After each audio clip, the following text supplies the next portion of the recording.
Okay, hey, so welcome back to the cabin once again. Today we're talking pizza oven, but maybe not necessarily pizza. So what I figured I would do this morning is fire this thing up for you. Every time I've ever used it before, it's already been hot and it's already been going. This is not your standard pizza oven that takes 10 minutes to fire up. This thing takes a while to get hot. That firebox weighs about 2 tons. So to put it into perspective, the other day when we cooked 80 pizzas for a fundraiser, we used 4 pieces of firewood in that entire day to keep this thing hot. And that's because that it takes a while to get it hot, to get that 2 ton hot. But once you get it hot, it stays there for an extremely long time. So I thought what would be fun is just run you through that process of getting this thing fired up, getting it hot, and then by the end of today, middle of today, figuring out what I'm going to cook in there and cooking a meal. Something other than pizza. I'm not sure what it is. We have a farmer's market downtown. Lavender and I might take a walk downtown, see what's there. Maybe we can pick up something to go along with something else, and we can put ourselves a meal in there this evening. Anyway, let's get going. Let's split up some wood. Let's talk about that real quick. What kind of wood can I cook with? Now, you can't really cook over top of pine because pine, the pine tars and stuff leave a really nasty flavor in the meat. Also, like locust. Locust is really bad to cook over top of because it also does the same thing. That smoke gets into the meat or into the whatever you're cooking and it really tastes horrible. However, for getting this thing hot, you can burn any of that stuff. It doesn't matter. The only thing I will never put in this oven is chemically treated or anything that's been painted. I don't want anything foreign to what is here. And I'll show you as we go why you can do it and walk you through that process. With the pine, it's mostly because it's going to burn extremely hot, extremely fast, and it's going to be gone long before I ever start to cook in there. Second reason, the smoke stays really high in this thing when it does smoke, which is at the very beginning. You're going to see here in a minute, this thing can produce some smoke, but only until it gets hot. Once it gets hot, it burns so clean that no smoke comes out the top at all. So I'm excited for you to see it. Come along, let's get it fired up. First off, I got to split some wood. Remember, I've got an injury, and it's my axe arm. I can't even throw axes right now. However, getting better. I'm happy to say I can swing an axe. So let me get this split down, and then we'll get going.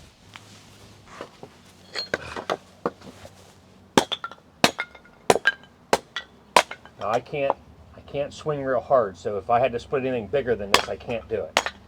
But for this little stuff where I'm just working it slow, it's probably good for the muscle to be used.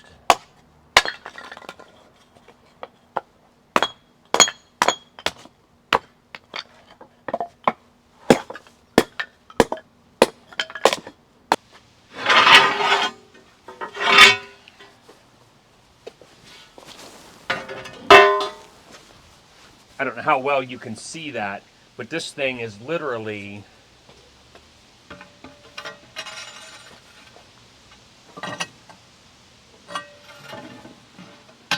that deep. So probably 4.5, 5 feet deep, and can hold a lot of firewood, roughly this tall. So I mean, I can put a gigantic wheelbarrow load full of firewood in there, and it will take, like once it's full, it'll take 5 or 6 hours for that wood to burn down and get this thing really hot. So let's just get it fired up. Okay, how fitting. I'm going to use an old pizza box to get it started. I promised Lavender that we would walk downtown, so she's again right there behind the camera. Didn't I? Now, babe. I promised you we'd walk downtown. You got a bath this morning. You're all pretty. We're going to go down to the farmer's market. Huh.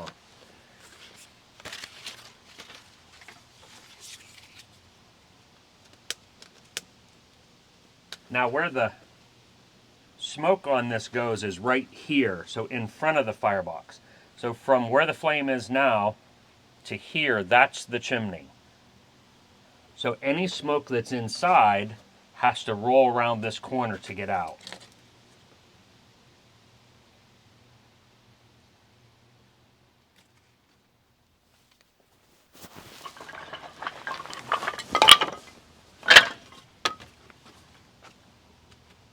And it takes a second, you'll see, to get this thing to even start to burn.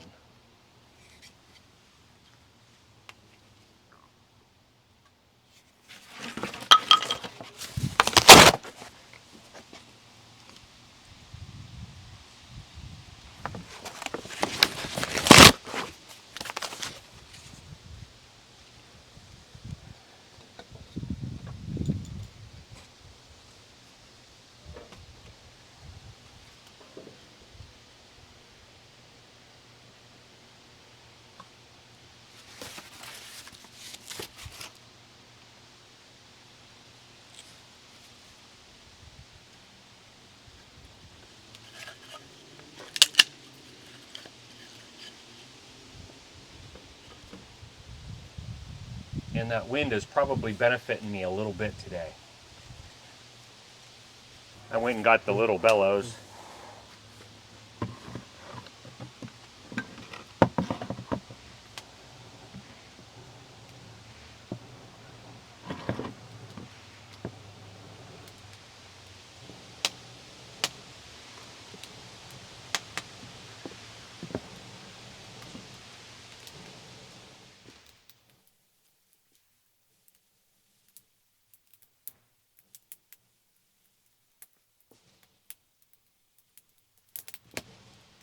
You're okay, Lavender.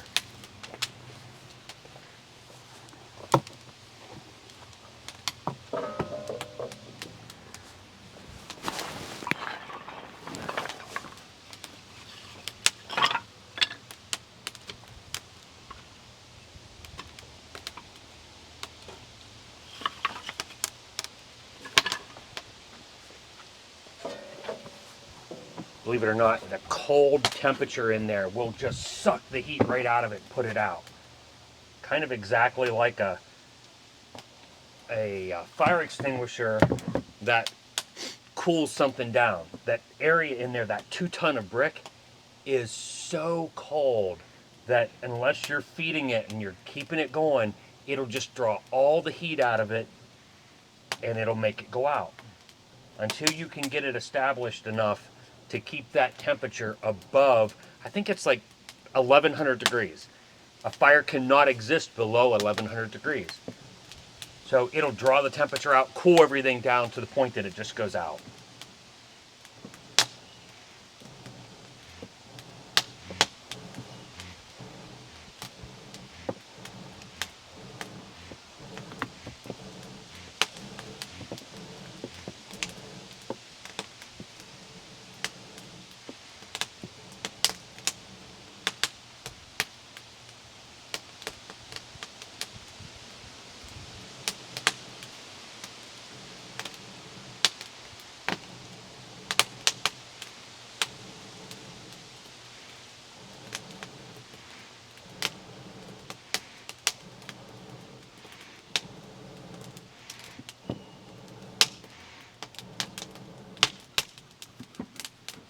Try it again.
Okay.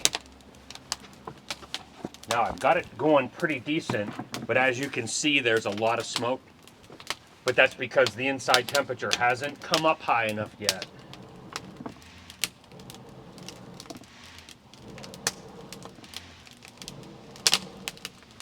Okay. Now that we've got that much firewood in there, what we need to do is push that fire back slowly and get some more wood in there. So as the heat rises, it goes up, flows out the front because it can't go out anyplace else, and draws fresh air in. So the further back we can get that fire, the more that process will work. So it'll flow up, push the air out of the oven, and then draw new air in. Instead of just cycling right at the front, it'll go back deeper. But, warn you, it sometimes goes out too. You have to nurse it really good when you start to move it, because that hot spot is right below the fire now.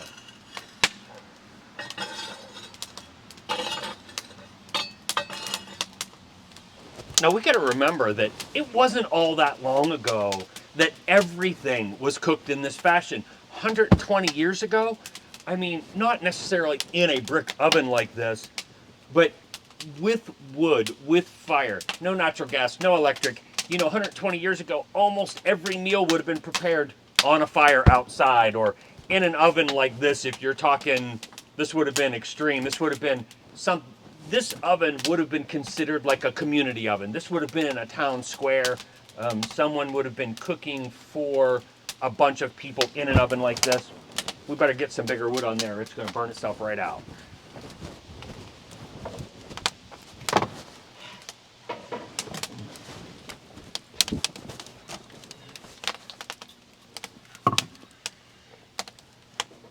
Now remember, all of the smoke, all of the fire is coming out this front right here and up the chimney.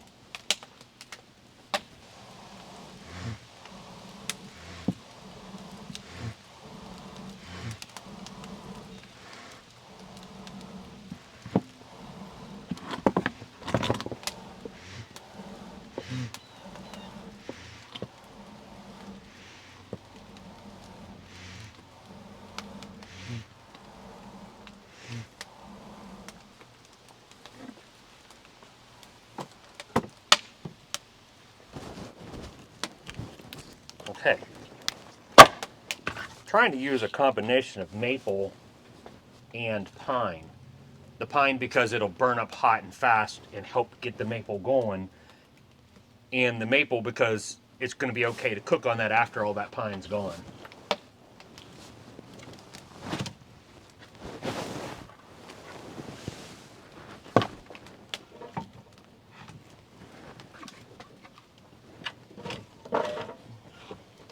Trying to wait for that wind to stop blowing so I can show you. For every drop of smoke that comes out on the top half, fresh air is flowing in on the bottom. So you have smoke from here up, fresh air from in the bottom. So that will naturally keep it going. When you get a gust of wind, it disturbs everything,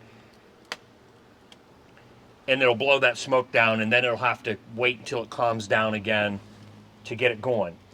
At this point, I can just push that fire back as far as I can and just start loading it full of wood, which is what I'm going to do.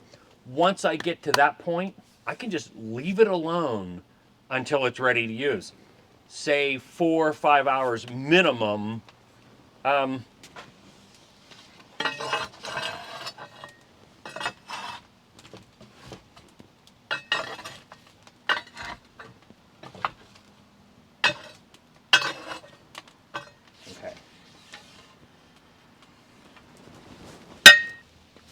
I moved the camera so you can see her sitting there.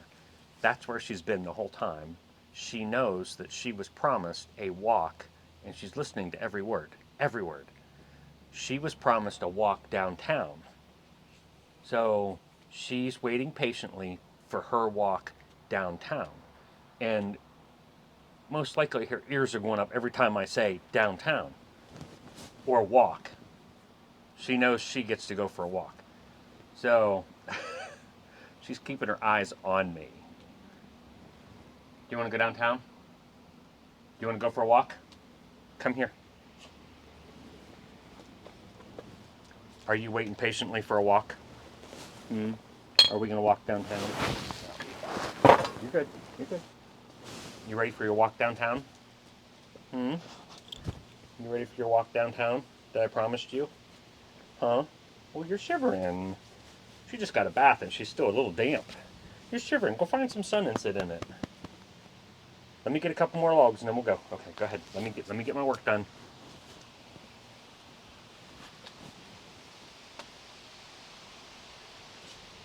Bless you. Okay. I think you could probably see that well enough. It's still burning back there, but very slow. So it'll take it a while now to get hot. I'll just walk away from this thing and leave it alone for 2 or 3 or 4 hours before I do anything with it at all. And then I'll wind up just pushing that ash pile to the back. Now, this thing can only burn on the fire line. Remember, the fresh air is going across the bottom, smoke's going out the front. Everything behind that has no oxygen, so it can't burn. But what it can do is turn to charcoal. So gradually, it'll turn everything behind the fire line into charcoal, and this thing will wind up being just a huge bed of charcoal. Stay with me. Hey, Johnny! Look out! Hello. So what are we selling today? Got a whole bunch of stuff. Yeah. Got some chocolate chips, peanut butter cookies, peanut butter blossoms, chocolate and peanut butter sheet cake, Homemade apple pies, brownies, Ooh. and sugar cookies. So we're trying to decide what we're going to cook in the oven up home. Ooh, okay. I'm leaning toward a hot apple pie. hot apple pie. Hot apple I pie. think that Can't just go wrong. fits. So I could just reheat that up in the oven? Yep, Mhm. that just What do you fits. think, Lavender? Huh? I would like 2 apple pies. 2 apple pies. 2 apple pies. Okay. And oh, by the way, this is my court. This is my royal court. Say hi, everyone. Hi. They all know that I'm Johnny Appleseed. It plays a little part. Yeah. Here you go. Have a Thank great you. day. You too. Bye. Bye. Come on. Let me get a camera now. I definitely want the potatoes. Okay. Is that all you have left? I hope. Do you have some more? We have a field full of them, Johnny. He didn't dig them up yet. I think we're gonna do fish and chips. We got apple pie. We got an apple pie from the Queen's Court. So I figure we'll have apple pie, but I figure we'll do fish and chips. So I'll buy some potatoes. That'll be good. That's really not your name, is Johnny, is it? Um, I'm sorry. No, I it's just okay. call you Johnny Appleseed. That's all I thought calling him there. yeah. Everybody just knows me as Johnny Appleseed down here, but it's Jerry Tyson. Nice to meet you. Thanks. I'm Mary. That's well, you know us from the Lions Club. Yeah, for sure. Yep. Good. Can I get one of the cod fillets? Yes, sir. Please. Hold that on. And then can I have a pound of the shrimp? Okay. Do you need cocktail sauce too? Yes, please. All right. Come on with me. All right. Hey, Lavender and I've made it back from the fruit. Lavender and I've made it back from the farmer's market and the meat market. We've got us an apple pie that we're just going to warm up kind of out on here for a while, just to get it warmed up a little bit later. We picked up some fish, some shrimp, some potatoes from the farmer's market. We're going to have ourselves a good old-fashioned feast here in a little while. First off, let me get that oven. You can see it looks a lot different than when we left it. There's no smoke anymore. Everything is being burned up completely. There's no smoke coming out of the top of the oven. We're going to attend to that for a couple minutes. And I would say we're probably, not for pizza, but for what we're doing today, we're only a half an hour or so away from being able to cook in there. So, okay, so as you can see, no smoke now. Everything is being burned up completely. And all I want to do is just push that fire back a little bit so that when I get ready to cook, I can cook right there. We just want to push this for what we're doing today, we don't need to be all the way in the back.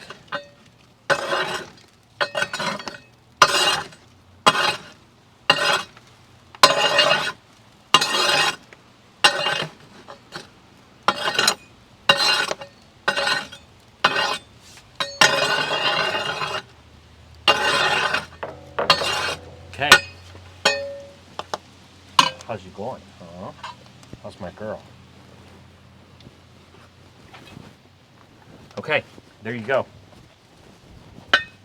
Now you can see that as the smoke comes off of the wood in the back, it's rolling across the top and being burned up 100%. There is absolutely no smoke, which you can't touch right there, but this area right here is where the smoke is traveling out of the top of the oven and right up the chimney. And as you can see, there is absolutely no smoke at all. So it's utilizing every single bit of energy that's locked in that wood as the form of fire. Instead of having smoke coming out of the top of the chimney, it burns it up and produces heat with it. So anyway, just a little bit longer, let's find out.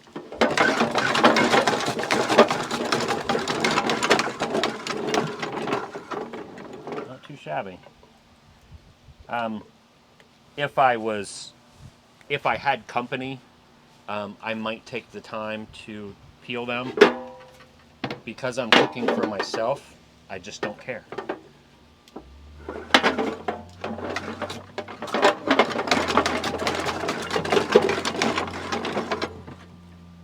There we go. Potatoes take a little bit longer than fish to cook, so I'm going to go ahead and get them on the skillet, slide them into the oven, and get them started.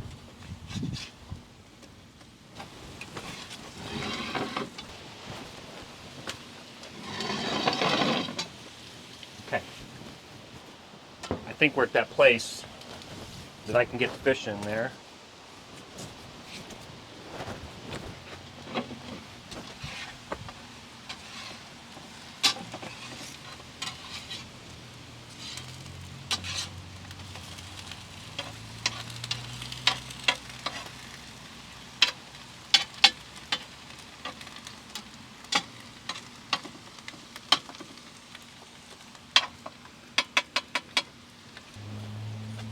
Cornmeal flour and some salt, nothing special.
you go.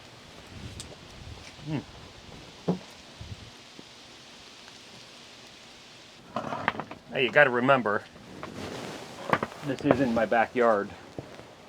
We're not in no four-star. We're not in no four-star diner like Pondy's. Pondy's is a very good restaurant.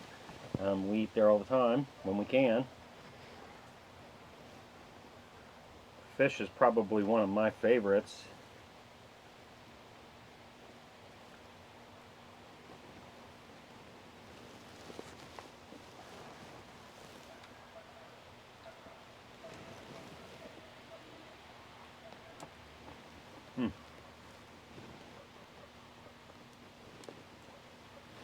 So good. Anyway, no one likes for anybody to watch them eat, so I'm going to let you go. I just wanted to show you that I can indeed cook more than just pizza in here. I've done beef briskets and fish dinners, and you just name it, we've cooked it in there. So thanks for coming along, and I will catch you next time while I finish my meal.